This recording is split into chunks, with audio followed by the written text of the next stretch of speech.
3 अप्रैल का दिन तो यार बहुत ज्यादा धांसू होने वाला है। इसलिए नहीं कि कोई रॉ स्मैकडाउन का शो नहीं, कुछ नहीं है। उस दिन जिमी फैलन शो के ऊपर Roman Reigns and the rock दोनों एक साथ आने वाले हैं। ये आप इसे कह सकते हो कि अमेरिका का कपिल शर्मा शो या फिर कपिल शर्मा के शो को कह सकते हो अमेरिकन वर्जन। मतलब वहां पे आके सिर्फ इंटरव्यू होता है, सिट डाउन ऐसा करके। बताया मैंने आपको काफी बार। रोमन रेंस भी है, इवन रॉक भी पहले भी आ चुके हैं, लेकिन अब दोनों साथ में आएंगे तो इनके बीच में बातें क्या क्या चीजें, क्योंकि जब डब्ल्यूडब्ल्यू की बात आती है तो ये रिंग में एक लिमिटेड टाइम होता है, उतने में ही प्रोमो कट करते हैं, बातें करते हैं। वहां पर तो पता नहीं क्या क्या चीजें खोलने वाले हैं। ये तो 3 अप्रैल का शो होगा ये, मतलब हमारे यहाँ उसकी नेक्स्ट डेट को हो जाता है। ये वो टाइम के हिसाब से थोड़ा सा चेंज हो जाता है। तो देखते हैं यहाँ पे क्या कुक करेंगे। और रेसलमेनिया से पहले तो हाइप तो भाई पूरी तगड़ी वाली इसी शो से बना देंगे, अगर स्मैकडाउन रॉ में अब रोमन और रॉक आते भी नहीं है तो। Okay, hello chatters, my name is Rohit and you are watching wrestle chatter.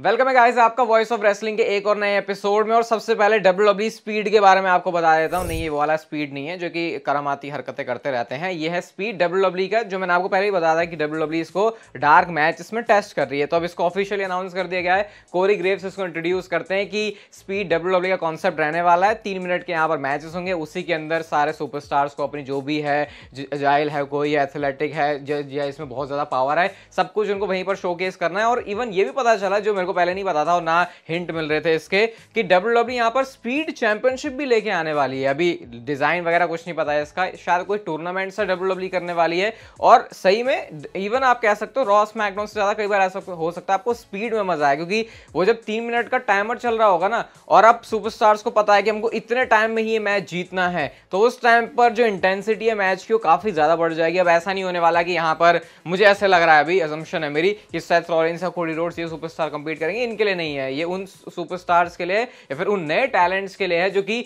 Superstars बनने वाले हैं आने वाले टाइम के। थोड़ा बहुत आप इसे क्रूजर वेट की तरह कह सकते हो, क्रूजर वेट का ये था कि वहां पे सिर्फ क्रूजर वेट वाली सुपरस्टार थे, लेकिन यहाँ पे कोई भी हो सकता है, कुछ भी। अब डब्ल्यूडब्ल्यूई को कोई नया बंदा लॉन्च करना, एनएक्सटी को लाना, तो वो यहाँ पे आ सकता है। मैं तो एक्साइटेड हूँ इसके लिए। पहली बार ऐसा लग रहा है कि भले ही बड़े सुपरस्टार्स के शायद इसमें इन्वॉल्वमेंट नहीं है, लेकिन उसके बावजूद भी चीजें यहाँ पर बहुत मस्त होने वाली है। मंडे नाइट रॉ के मेन इवेंट तो अभी भी आपके दिमाग में अच्छी तरीके से छाया होगा, जो रॉक ने कोडी रोड्स के साथ किया। तो इसके बारे में बैकस्टेज से रिपोर्ट आई है कि ये जो सेगमेंट है वो प्रोड्यूस किया गया था रॉक की तरफ से, कोडी रोड्स की तरफ से, ट्रिपल एच, तीनों का ब्रेन इसमें लगा। और उसके बाद ये जो सेगमेंट है डब्ल्यूडब्ल्यूई ने प्रोड्यूस किया। एंड काफी ऑब्वियस भी है, रॉक तो भाई समझ लो कि अगर उनका कोई किसी चीज में इन्वॉल्व है तो पूरे घुस के आ जाते हैं। और ये कई लोगों को नेगेटिव लगता है, लेकिन नेगेटिव भी हो सकता है कई केस में, क्योंकि बंदा अपने दिमाग से चलता है। लेकिन पॉजिटिव इस केस में कि भाई देखो, रोमन रेंज से ज्यादा रॉक आ रहा है, क्योंकि अब वो फुल्ली इन्वेस्टेड हो चुका है इस चीज में। मैं तो सिर्फ इसी चीज से खुश हूं भाई। और रॉक के ऊपर ट्रस्ट तो है भाई, कोई वो काम करेंगे तो एंटरटेनिंग होगा। बाकी जो लोग क्रिटिसाइज करने वाले होते हैं वो ठीक है, लेकिन कुछ लोग सिर्फ जो पड़े रहते हैं पीछे, वो मेरे को पसंद नहीं। आप तो नहीं हो उसमें से। वैसे पता है मुझे, इंडिया से तो कोई भी ऐसी ऑडियंस है नहीं जो रॉक को पसंद ना करे। ये जो अमेरिकन कुछ कूल बनने वाले फैंस होते हैं वो कभी कभी ऐसी हरकत जरूर कर देते हैं। बट यस, एक अच्छी बात उनकी तरफ से भी है कि कोडी क्राई बेबीज आए, वी वांट कोडी आया, उसी की वजह से आज इतनी तगड़ी स्टोरी लाइन हुई। क्योंकि अगर उन्होंने हल्ला ना काटा होता तो फिर शायद ये वाली चीज हमको कभी देखने को मिलती भी नहीं। तो हर एक चीज के देखो, अच्छी और बुरी दोनों ही साइड होती है। इस वाला एग्जांपल से मैंने आपको बता दिया। और ये है आपके लिए एक लाइफ का लेसन। देखो, वॉइस ऑफ रेसलिंग के एपिसोड में लाइफ लेसन भी मिल रहे हैं। हम चलते हैं अपनी अगली स्टोरी की तरफ। और सीएम पंक ने चोजन वन किसने नाम दिया था ड्रू मैकिंटायर को, जब ये सीधा ड्रू मैकिंटायर से ही पूछ रहे तो ड्रू मैकिंटायर का इसके पास कोई जवाब नहीं था। अब क्या विंस मैकमैन का नाम नहीं लिया जा सकता? भाई ये बड़ी इंटरेस्टिंग चीज अब निकल के आ रही है। एंड उससे भी इंटरेस्टिंग ये है कि ये चीज कहीं पर भी पहले से प्लान नहीं थी, यानी कि वो चीज इंप्रोवाइज करी सीएम पंक ने वहीं पे, और इसलिए वो इतना लेजिट भी लग रहा था। अगर आप उस टाइम पर ड्रू मैकिंटायर के चेहरे पर स्माइल देखोगे तो वो स्माइल वो वाली थी जिसमें ड्रू मैकिंटायर भी क्लूलेस थे कि हम मुझे क्या बोलना चाहिए यहाँ पे नहीं, क्योंकि कूल बनना तो ड्रू मैकिंटायर को भी अच्छी तरीके से आता, लेकिन वहां पर वो थोड़ा सा चुप हो गए थे। तो ये होता है जब आप बड़े सुपरस्टार होते हो और आपको डब्ल्यूडब्ल्यूई में अच्छी ट्रीटमेंट मिलती है, तो फिर उसका इस तरीके से भी कई बार फायदा उठाया जाता है। क्योंकि अगर कोई नया सुपरस्टार होता है, उसकी 4 बार तो सोचता है, उसकी बोलते बोलते ही फट रही होती है, यार ये कैसे बोल दूं मैं, विंस का तो नाम नहीं ले सकते। मतलब अभी तो मैं भी कंफ्यूज हूं कि विंस का नाम नहीं ले सकते, क्योंकि वैसे तो डब्ल्यूडब्ल्यूई इनको छुपा ही रही है। अभी शायद इसके बारे में और अच्छे से बात करेंगे आने वाली कुछ वीडियोस के अंदर हम। लेकिन ड्रू मैकिंटायर के बारे में बात चल रही है, तो जरा इस वीडियो को आप देखो। वहां पे ड्रू मैकिंटायर कोई बंदा यूसक बोल रहा होता है, तो अपना जो चोला है, जो अपना ड्रू मैकिंटायर एंट्रेंस के टाइम पे पहनते हैं, इसको उन्होंने ऐसे उठा के दिखा दिया कि ले भाई ये देख तू यहाँ पे, ये ड्रू मैकिंटायर जबकि टीवी पे भी नहीं आ रहे थे, लेकिन इसको कहते हैं प्रॉपर हील वर्क। और एक इंटरव्यू में उन्होंने एक ऐसी बात बोली, भाई आप भी शायद सेथ रॉलिंस के फैन हो, तो उनको सपोर्ट करना छोड़ के आप शायद ड्रू मैकिंटायर की पार्टी में आ सकते हो। ड्रू मैकिंटायर ये कहते हैं कि भाई मैं 17 सालों से अपने देश से, अपनी दुनिया से नहीं, मतलब अपने परिवार वालों से, जो कि उनकी दुनिया है, नहीं कनेक्शन सही बैठा दिया वैसे, मैंने कोई गलत नहीं बोला। तो उन्होंने बोला कि मैं वो जब बेल्ट जीतूंगा और जब मैं अपने बेल्ट वो पापा के सामने जाकर रखूंगा तो मैं उनको बोलूंगा कि जो मैंने सैक्रिफाइसेस किए, जो मैंने इतने बड़े बड़े इवेंट्स मिस किए, मैं हर बार किसी पार्टी में किसी फंक्शन में नहीं हो पाता था, ये सब इसके लिए था। तो ये काफी दिल छूने वाली लाइन लगी वैसे। और एक बच्चे के लिए अपने पापा के सामने ऐसा करना, इससे बड़ा बच्चे के लिए तो कोई प्राउड मोमेंट होगा नहीं, वो खुद पे प्राउड होगा। तो ऐसा करके ड्रू मैकिंटायर को उनका रेसलमेनिया मूवमेंट तो मिलेगा, लेकिन अपने पिताजी के साथ भी एक मूवमेंट मिल जाएगा, क्योंकि घर से बाहर रह के वो एक अलग चीज दिखती है ड्रू मैकिंटायर के अंदर, तभी वो उस चीज को इतनी बार बोलते हैं अपने इंटरव्यू में। कई लोगों को लग सकता है अरे भाई ये तो बार बार एक ही रोना रोना रोना लेके आ जाता है, जो कि कोडी रोड्स के केस में भी है, लेकिन एक्चुअल में स्टोरी ड्रू मैकिंटायर की भी है यहाँ पे। पॉल हेमन जो कि हमेशा ही रोमन रेंस की चाटने का तो नहीं, लेकिन रोमन रेंस की तारीफ करने का काम करते हैं। तो यहाँ पे उन्होंने जो इंस्टाग्राम की स्टोरी है वहां पे क्या लिखा है, every single show, every single appearance, every single night, sell out after sell out after sell out, your tribal chief has the rightful claim of being the biggest box office attraction in the sports entertainment history. ये बात अगर rock पढ़ेंगे तो उनको अच्छा तो नहीं लगेगा देख के, बट स्टिल यहाँ से पॉल हेमन ने अपनी जो साइड है उसको बरकरार रखा है, वो तो ट्राइबल चीफ की साइड ही है। और डिफरेंसेस भले ही नहीं दिख रहे, लेकिन उसके बावजूद भी टीवी पर दिख रहे हैं जिस तरीके से दोनों सुपरस्टार्स साथ में रिंग में खड़े होते हैं, ब्लड लाइन में होने के बावजूद भी। और आगे तो पता ही आपको इनके बीच में जो कलेश है वो ना तो 110% तय है। नेक्स्ट बात करते हैं ब्रे वायट के बारे में। तो ब्रे वायट को हॉल ऑफ फेम में आना चाहिए था इस साल, और इवन हमने रूमर्स भी सुने थे, लेकिन अब तो ऐसा लग नहीं रहा कि शायद डब्ल्यूडब्ल्यूई को इंडक्ट करने वाली है। इसके बारे में खुद उनके फादर माइक रोटुंडा ने बात बता दी, और बहुत ज्यादा सेटिस्फाइंग आंसर है ये। मतलब कई बार ऐसा लगता है कि वैसे तो मैंने ऐसा बोला भी नहीं था कि ब्रे वायट को होना चाहिए, ना ही मैंने ये बोला कि नहीं होना चाहिए था, लेकिन कुछ लोग बिल्कुल पीछे पड़ गए थे। तो डब्ल्यूडब्ल्यूई भाई ज्यादा केयर करती है मुझे लगता है अपने सुपरस्टार्स के बारे में। तो उन्होंने यही बोला कि देखो इस टाइम पर अगर हम ये चीज करते, मतलब उनके फादर ने खुद बोला, तो शायद थोड़ा सा स्ट्रेस डालता उनकी फैमिली के ऊपर, क्योंकि अभी अभी वो इस अपने सदमे से बाहर निकल ही रहे हैं, तो फिर से उस चीज को मेंशन करके, है ना, समझ रहे हो। तो ऐसा कुछ था कि भाई चलो थोड़ा सा रुक जाते हैं, उसके बाद जाके ये चीज करेंगे। मतलब डब्ल्यूडब्ल्यूई करेगी जरूर, लेकिन अभी फिलहाल इस शेयर नहीं करी। और उसके पीछे एक बहुत सही आंसर भी है और वैलिड भी है। मेरे ख्याल से फैंस को बोलना नहीं चाहिए इसके बारे में ज्यादा। रेसलमेनिया की लेंथ कितनी होने वाली है, तो यहाँ पे आई थिंक पीकॉक नेटवर्क के ऊपर है अगर मैं सही हूं तो यहाँ पे आप देख सकते हो भाई 6 घंटे डब्ल्यूडब्ल्यूई का रेसलमेनिया चलने वाला है। 6 घंटे तो एक कम से कम होने वाला है। तो अभी देखते हैं क्या डब्ल्यूडब्ल्यूई 6 घंटे में कुक करने वाली है। फिर भी ये 6 घंटे अभी दिखा रहा है। ये सोचो जब डब्ल्यूडब्ल्यूई रेसलमेनिया सिर्फ एक नाइट का करती थी तब कितनी ज्यादा प्रॉब्लम होती थी। तो जो कॉन्सेप्ट डब्ल्यूडब्ल्यूई ने रखा है 2 दिन वाला, आई थिंक बहुत अच्छा है।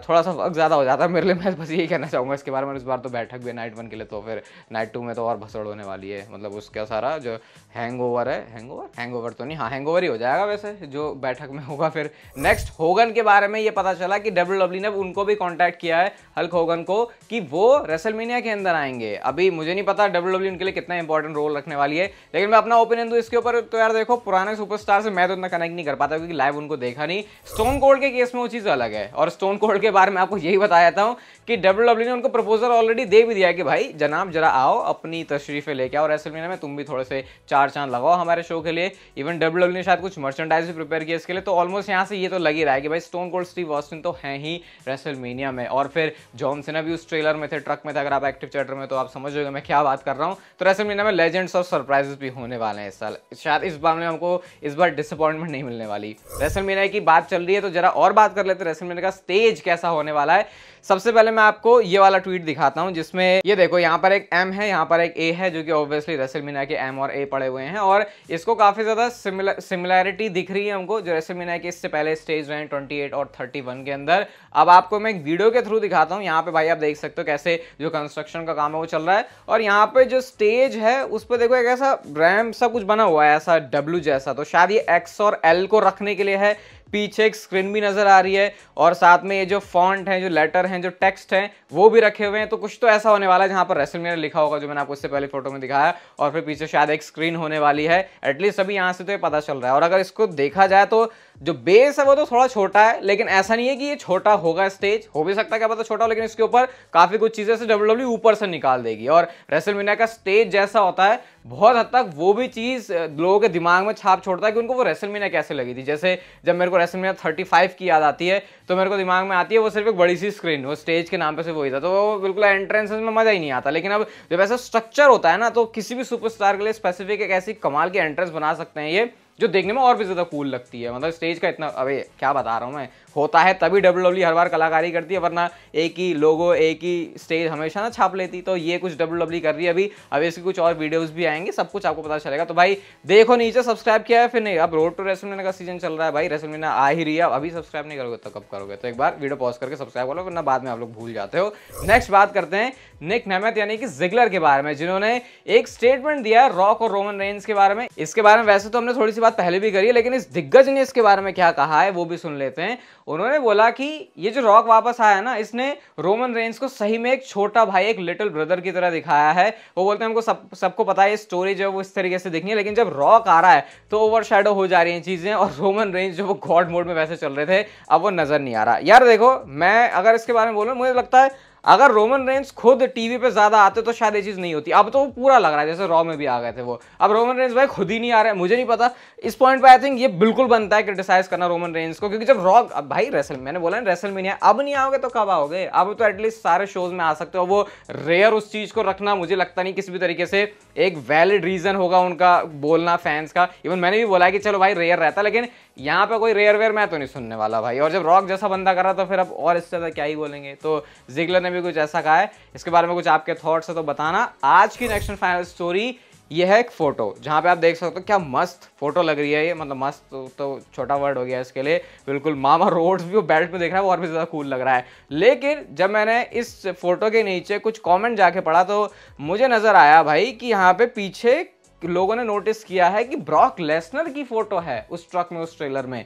और ब्रॉक लेसनर की फोटो है, इससे मेरा क्या मतलब है? इससे मेरा मतलब है कि रेसल वोट्स ने ये बोला था कि भाई जो भी चीजें WWE अपने पीछे दिखा रही है उसका एक मतलब है और उसका एक रीजन है। तो क्या है ब्रॉक लेसनर पीछे देख रहे हैं, इसका मतलब ये है कि वो रेसलमेनिया में आने वाले हैं। मतलब अगर ये स्टोन कोल्ड वाली जॉनसन वाली थ्योरी लगाई जा रही है कि वो ट्रक में है पीछे फोटो पोस्टर में, तो फिर वो इस चीज में इन्वॉल्व होंगे, तो इस हिसाब से तो वो ये भी फिट बैठता है। लेकिन मैं इसके मतलब हो भी सकता हूँ, ऑब्वियसली ब्रॉक लेसनर पीछे दिख रहे हैं, लेकिन जिस तरीके से ये बिल्कुल ऐसा जूम करके पीछे देखने में लग रहा है, क्या WWE ऐसे करके टीज कर रही है ब्रॉक लेसनर को? तो ये मेरे को थोड़ा ये सिर्फ इंटरनेट पर फैंस की थ्योरी है कि ऐसा भी शायद WWE होने को हो सकता है भाई, क्योंकि भाई मैं क्यों नहीं देखना चाहूंगा ब्रॉक लेसनर को? अगर आ गया रेसलमेनिया तो मजा आएगा। लेकिन क्या ये इस तरीके से WWE दिखाया, मुझे आगे छोटी ऐसे पास जा जाके देखना पड़ा, क्या ये WWE का टीज करना है ब्रॉक लेसनर को?